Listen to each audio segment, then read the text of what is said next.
Halo, nama saya Brian Mario Williams. Ini adalah tugas bahasa Indonesia saya. Teks cerpen. Cerpen adalah sebuah karya sastra pendek yang bersifat fiktif dan mengisahkan tentang suatu permasalahan yang dialami oleh tokoh secara ringkas. Mulai dari pengenalan sampai akhir dari permasalahan yang dialami oleh tokoh.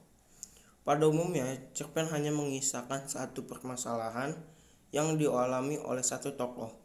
Selain itu, cerpen hanya terdiri tidak lebih dari 10.000 kata.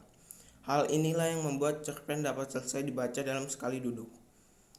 Sebuah cerpen biasanya terdiri dari 5 elemen dasar dan tambahan abstrak apabila diperlukan untuk menyusun sebuah cerpen.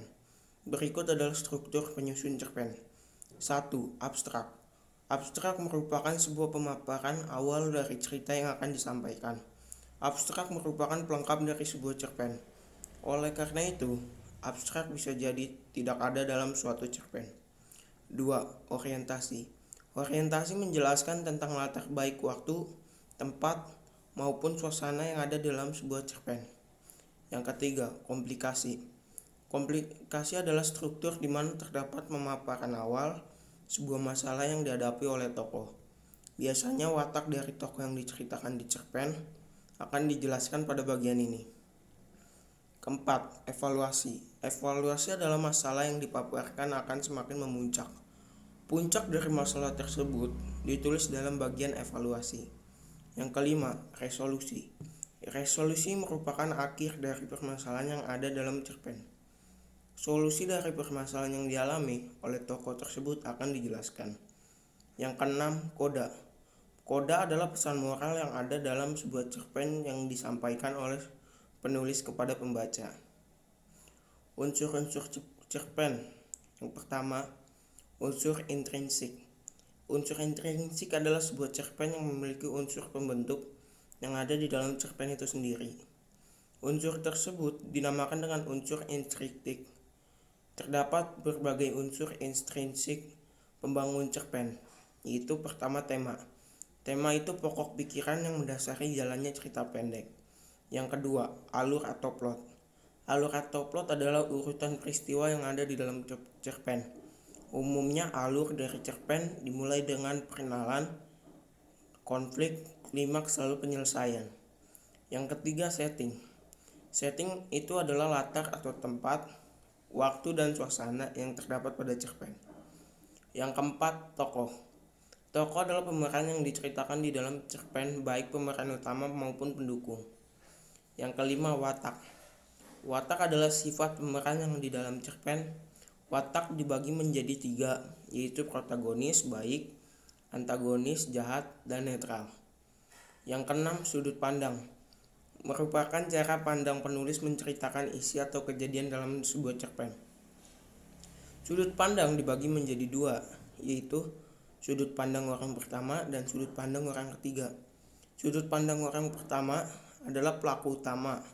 Aku merupakan tokoh utama. Pelaku sampingan, aku menceritakan tentang orang lain. Yang kedua, sudut pandang orang ketiga. Sudut pandang orang ketiga ada 2, yaitu serba tahu, dia menjadi tokoh utama. Yang kedua, pengamat, dia menceritakan orang lain.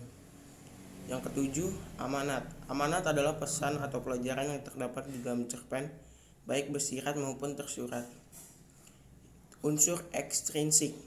Seringkali kita mendapati sebuah cerpen menjadi semakin hidup apabila ditambahkan dengan peristiwa yang terjadi di sebuah lingkungan. Hal ini dinamakan unsur ekstrinsik atau unsur yang membangun sebuah cerpen dari luar. Unsur ekstrinsik dari sebuah cerpen terdapat berupa latar belakang yang ada di dalam masyarakat. Misalnya, keadaan sosial, budaya, politik, ideologi, dan ekonomi. Masyarakat atau bahkan legenda yang ada di dalam masyarakat itu sendiri. Selain itu, terdapat unsur ekstrinsik lainnya, yaitu latar belakang. Pengarang baik itu berupa riwayat hidup, pengalaman, dan juga gaya penulisan yang digunakan oleh pengarang. Ciri-ciri. Ciri-ciri sebuah cerpen memiliki ciri yang khas di antara karya sastra lainnya. Yang pertama, bersifat fiktif atau karangan dari penulis. Yang kedua, tersusun tidak lebih dari 10.000 kata. Yang ketiga, dapat dibaca dengan sekali duduk. Keempat, diksi yang dipakai tidaklah rumit sehingga mudah dipahami. Yang lima, memiliki alur tunggal atau satu jalan cerita. Yang keenam, biasanya ditulis berdasarkan peristiwa dalam kehidupan. Yang ketujuh, memiliki pesan moral yang terkandung. Fungsi, meskipun cerita yang terkandung dalam cerpen tergolong singkat, cerpen juga memiliki fungsi sama, halnya dengan karya sastra lainnya.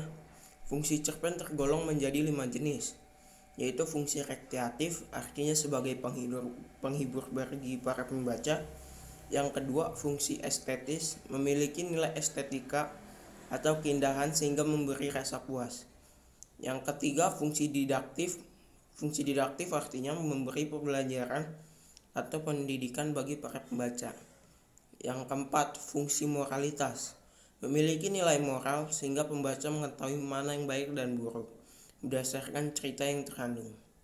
Kelima, fungsi religiusitas, memberi pembelajaran religius sehingga dapat dijadikan contoh bagi para pembaca. Meskipun cerpen hanyalah cerita singkat, namun terdapat makna dan pengetahuan yang terkandung di dalam cerpen. Dengan membaca sebuah cerpen, kalian dapat memetik sejumlah pelajaran yang terkandung di dalamnya. Terima kasih.